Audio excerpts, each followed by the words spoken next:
छोटी बहू, आज मिस्टर शर्मा के यहाँ पार्टी है, सबका न्योता है।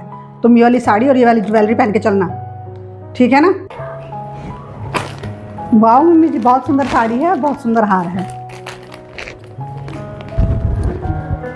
बहुत सुंदर है मम्मी। ठीक है।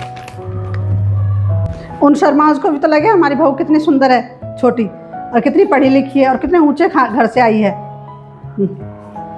ठीक है ना? और मम्मी जी, मैं क्या पहन के चलूं? बड़ी बहू, तुम कहाँ जाने की तैयारी में हो? तुमसे किसने कहा कि पार्टी में जाना है? हैं? तुम कहीं नहीं जाओगी, घर पर रहोगी तुम, ठीक है ना? पर मम्मी, न्योता तो पूरे घर का आया है ना, फिर मैं ही क्यों नहीं चलूं? सभी जाएंगे तो। हाँ, न्योता सभी जनों का आया है, पर घर पर भी तो एक दिन का रहना जरूरी है ना। घर का काम कौन करेगा? और फिर वहाँ पे ले जाके मेरी बेइज्जती थोड़ा ना करवानी है तुम्हें। शकल की ना सूरत की, छोटे घर से आई हुई। छोटी बहू को लेके जाऊंगी मैं, तुमको नहीं लेके जा रही। मम्मी, दीदी को भी ले चलते ना साथ, अच्छा लगता। नहीं नहीं बहू, छोटी बहू, उसको नहीं लेके जाना। पहले ही मैंने खूब बेइज्जती करवाई है उसको ले जाके, अनपढ़ कहीं की कल्लोसी। नहीं नहीं, शक्ल की ना सूरत की, उसको नहीं लेके जाना। मैंने बहुत ही शादियों पार्टियों में लेके गई, मेरी बेइज्जती हो जाती है, इसलिए उसको नहीं लेके जाना। छोटी बहू, तुम तैयार हो जाना, ठीक है ना? छोटी का सही है, 3 महीने हो गए हैं, अभी तक मम्मी जी ने उससे ये नहीं कहा कि तू कुछ बड़ी बहू के साथ काम करवा लिया कर। मैं अकेली रह रहती हूँ, मैं थकती नहीं हूँ क्या? सारा काम हो जाता है घर का, सुबह का नाश्ता भी, खाना भी, लंच भी, डिनर भी, सबका सारा काम मैं अकेली करती हूँ। वो तो अपने आराम से बैठी रहती है, उसका तो घूमना फिरना भी हो गया है। लेकिन फिर भी पता नहीं क्यों मम्मी जी भी उससे नहीं कहती हैं कि चल रसोई में काम करवा ले, बड़ी थक जाती है। और अब इस बारे में तो मुझे बात करनी पड़ेगी छोटी से कि कुछ तो काम करवाया करे। ना तो लंच बनवाती है, ना डिनर बनवाती है, ना ब्रेकफास्ट, ना कोई और काम करवाती है कम से कम। हाँ, और तो और उसके सारे खाना भी उसका रूम में पहुंच जाता है। पर अब नहीं, अब 3 महीने हो गए, मैं उससे बात करूँगी भाई, कुछ तो हाथ बंटवाए मेरे साथ काम में। बात करती हूँ, मम्मी से बात करूँगी। छोटी बहू, क्या कर रही हो? कुछ नहीं मम्मी जी से बात कर रही थी। हाँ मम्मी जी मार्केट गई थी ना आज, तो उन्होंने आपके लिए 7,000 की साड़ी देखी थी, बहुत पसंद आई मम्मी जी को, और मम्मी ने ले भी लिया आपके लिए, और मेरे लिए भी एक साड़ी ली है, और आपके लिए 7,000 की ली है। मैंने तो कह दिया मम्मी, अगर जैसी मुझे चाहिए ना वैसी ही मेरी मम्मी जी को ला के देना, नहीं तो मैं नहीं लूँगी। इसलिए मम्मी ने भी 7,000 की ही ली है। मैं इसकी क्या ज़रूरत थी बहू, अपनी मम्मी को परेशान करने की, रहने देते। अच्छा ठीक है, अब जाओ तुम अपने कमरे में आराम करो, ठीक है ना? हाँ, खाना आ जाएगा, है ना? ठीक है। बेवकूफ़ नहीं की, 7,000 की साड़ी और इनके लिए। मैंने तो झूठ बोला, और पागल नहीं की, झूठ में कर दे। अब बहुत हो गया, मुझसे काम नहीं होता, मैं भी तो थक जाती हूँ। अब मम्मी जी से बात करके आती हूँ कि अब उसको भी काम में लगाया करो, 3 महीने हो गए हैं। हाँ, देख बात करके आती हूँ मम्मी जी से। मम्मी जी, आप अब छोटी से कहा करो मेरे साथ हाथ बंटवाए करे। अब तो उसका घूमना फिरना भी हो गया है, 3 महीने हो गए हैं, वो बिल्कुल भी हाथ नहीं बंटवाती है। मेरे भी तो बच्चे हैं, सुबह पहले बच्चों का करके देती हूँ, उसके बाद फिर सारा घर का काम करती हूँ, सबका खाना बनाती हूँ, कपड़े धोती हूँ। मैं भी तो इंसान हूँ, मैं भी थक जाती हूँ मम्मी जी। नहीं, मुझे नहीं पता मम्मी जी, आप उससे कहो शाम का खाना वो बनाएगी, सुबह का मैं बनाऊँगी। और भी काम है जिनको वो आधा करेगी, तभी मेरे से काम हो पाएगा, नहीं तो अब नहीं करूँगी मैं मम्मी जी काम। आज तो वो खाना लेने भी नहीं आई, ना खाने आई है। बताइए आप क्या कहोगे आप? क्या आज छोटी ने खाना भी नहीं खाया?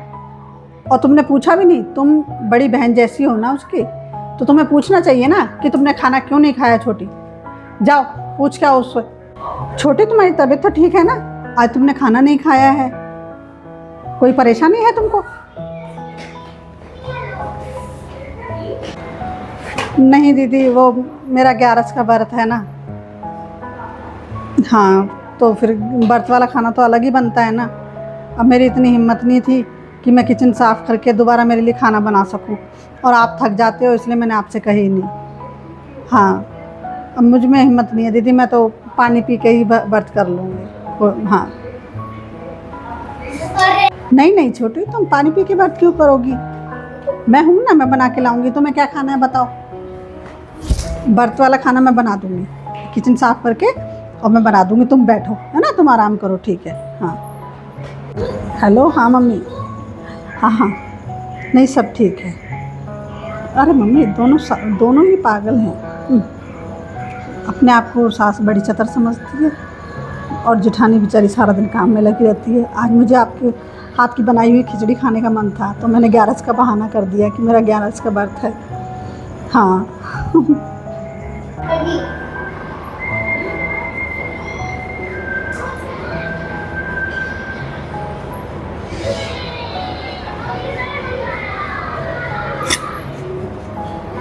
हाँ मम्मी, ठीक है, मैं रखती हूँ। जेठानी आती होगी खाना लेके, ठीक है ना मम्मी?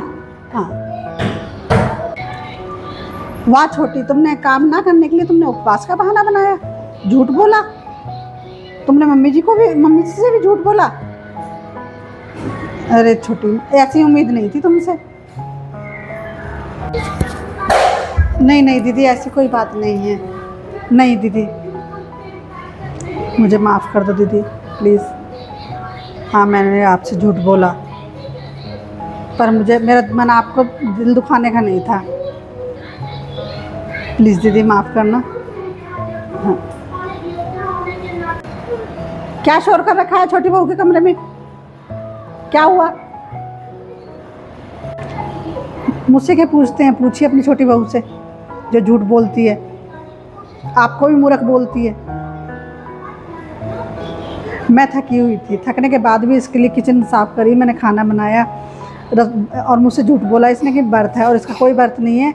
फिर भी मैंने मेहनत करके इसके लिए खाना बनाया है और अपनी मम्मी से हमारी बुराइयां कर रही है। प्लीज़ मम्मी जी, मुझे माफ़ कर देना, प्लीज़ मम्मी जी। नहीं, मैंने जानकर, sorry mummy ji, please mummy ji, मुझे माफ़ कर दो।